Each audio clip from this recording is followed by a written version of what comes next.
Live from Studio 7E in Rockefeller Center, this is News 4 New York. Breaking news tonight at 11. Police say they've found what appears to be an improvised explosive device in a car in Times Square, prompting a large police response and shutting down theaters and businesses.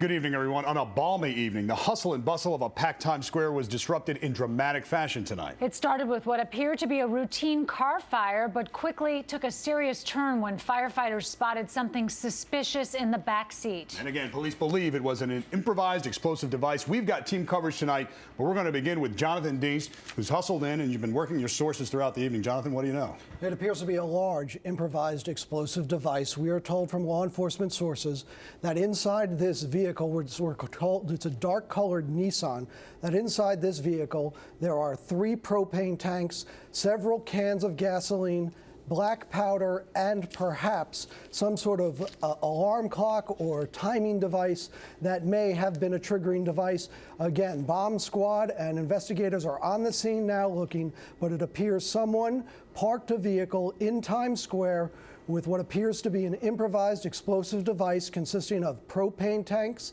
gasoline, black powder, and perhaps some sort of timing device. If this vehicle was to have caught fire or exploded, if those tanks are in fact filled with propane and gasoline, a very crowded Times Square on a lovely night, there could have been many, many casualties in and around that area, and that is why police are so concerned. There's a live picture of Times Square in a part of Times Square that is not closed to pedestrian traffic.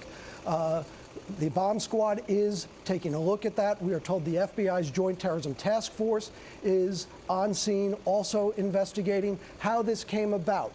A passerby saw smoke coming from this vehicle, alerted a mounted unit in Times Square. That officer went over to inspect the vehicle, noticed there were some sort of cans and metal boxes in the back seat. They called in the fire department, called in the bomb squad. There was some concern that, hey, this was just a car fire with some baggage in the back. But then as the robots went in and as the bomb squad went in, they found these larger propane tanks, and it appears they're filled with propane, along with black powder, along with gasoline, of concern to law enforcement at this hour. Again, appears to be because, again, there was no explosion, and they have to get in there to see exactly what's there. And Jonathan, it's so early. Do we know anything about suspects, who the car might belong to? Did anybody see anything? Have police heard that yet? One source tells me that there was a man seen running from the scene. There's another source that says no, it was just a witness who identified the vehicle. So right now, while the bomb squad's doing its work around this Nissan vehicle, the police are scouring security cameras, which Times Square has many, many security cameras, to look for video footage to find out who placed that car there. One other point, this vehicle's a Nissan. The license plates on this vehicle come back to a Ford.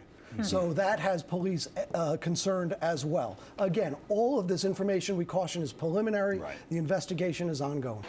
Along the block where the Nissan was left smoking and smoldering, a surveillance camera did capture images of a white male who may have been fleeing the scene. We're currently examining video that shows a white male in his 40s in Schubert Alley, looking back in the direction of West 45th Street. He also was seen shedding a dark-colored shirt, revealing a red one underneath. The NYPD released other surveillance photos of the Nissan making its way across the block moments before it was parked, with the crude bomb inside.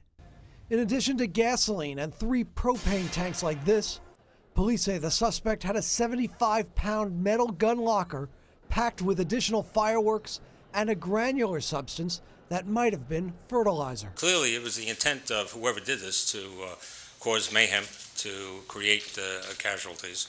Police also released these photos of the timers that were in the Nissan and might have been used to try to trigger the explosion. But the crude device, while it sparked and popped and caused smoke, it did not explode. This video shows the kind of fireball a propane-type bomb can cause.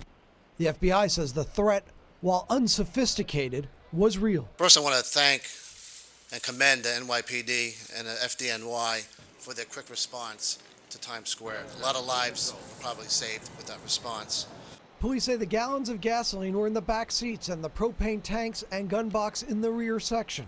As for who is to blame, the police commissioner says there is nothing to suggest claims of responsibility by the Taliban are credible. Other claims and calls assigning blame also simply unverified. Police say they do have another possible lead. A tourist in Pennsylvania says he too might have a picture of the man leaving that Nissan. Police are now en route to question him.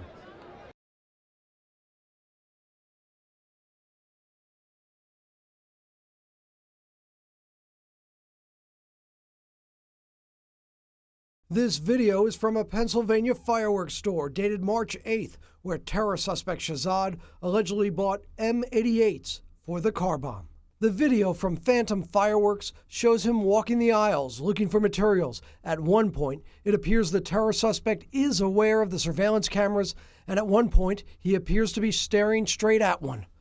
Officials say Shahzad continues to be questioned, telling what he knows about his alleged contacts overseas. Sources tell us a search of his computer reveals he visited numerous jihadist websites and chat rooms, including one connected to radical Yemeni cleric Anwar al-Awlaki. Al-Awlaki, a one-time imam here in the U.S., has been linked to the Fort Hood shooter, as well as some of the 9/11 hijackers. The FBI's Joint Terrorism Task Force continues to look into Shahzad's contacts in Pakistan, including his possible training by members of the Pakistan Taliban. There's a lot of information that has to be, examined to see if, in fact, what he's saying is, in fact, the truth. Meanwhile, Dateline NBC gained access to the suspect's Bridgeport home, dubbed the alleged bomb lair. The unemployed man who had lost another home to foreclosure allegedly pieced together his plans here.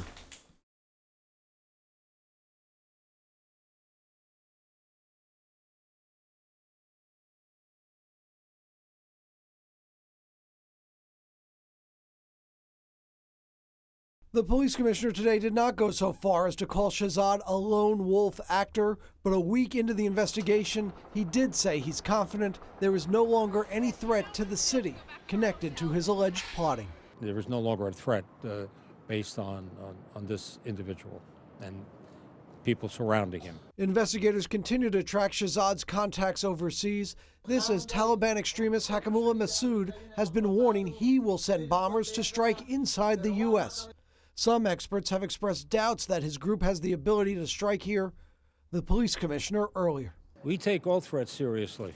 We're not in a position to discount any threat. We receive a threat, we investigate it, any aspect of it that can be investigated. As for Shahzad, the FBI and NYPD want to know how he was allegedly getting cash to pay for the operation.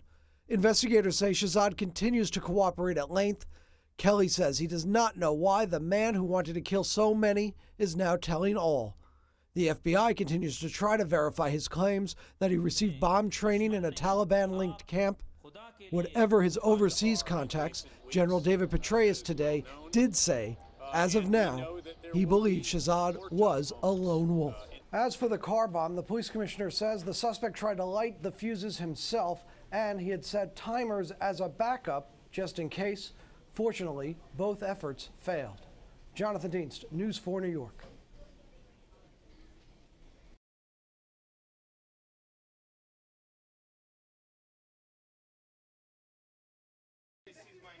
In the city where the FBI says Faisal Shahzad hit a bomb factory, there are 3 officers assigned to a task force that spends most of its time investigating traditional gangs. But Bridgeport's veteran assistant chief says when terrorism trumped everything this week, their connections mattered. You're not trying to make your way through the system. You know exactly who you need to call. Bridgeport's where Shahzad happened to set up his alleged bomb plan, but every smaller city and town confronts the same challenge in 2010. We got an overload of information after 9/11, and you start to, it gets the, you get a million emails a day. And you start not really reading them. The suspect's landlord says when Shahzad first moved in, coincidentally, there were some detectives investigating a burglary here on Sheridan Street. The landlord says Shahzad seemed unnerved, asking, are they agents or police? An inquiry which he says appeared innocuous at the time, but now seems more significant. Since Shahzad's arrest, Officer Liz Santora says Bridgeport residents have been generally more communicative. We've had more calls saying that packages that have been found and hasn't amounted to anything, but I think people are also more vigilant. Despite the mayor's reassurances this week, residents on Shahzad's block wonder how a city with a fraction of the NYPD's manpower and money can cope. I have 3 kids, and you never know who you'll be living next to. It's crazy. We're prepared to handle the situation. Confidence to deal with local terrorists when they can find them. In Bridgeport, Tim Minton for New York Nightly News.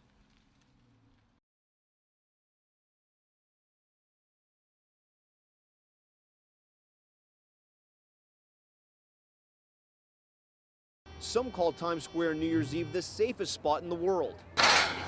A sea of blue will watch over Times Square with cutting-edge technology, snipers on rooftops, and plainclothes police officers hidden in the crowds. The NYPD has been following several terror investigations overseas, and this is the first New Year's celebration since the Times Square bomb scare in May. We have no specific threats against the city on New Year's Eve. Hey YouTube, thanks for watching this video from NBC 4 New York. You can stay up to date by hitting the subscribe button below me. Also on the left, you can see some of our latest updates, investigations, and features. We'll see you next time.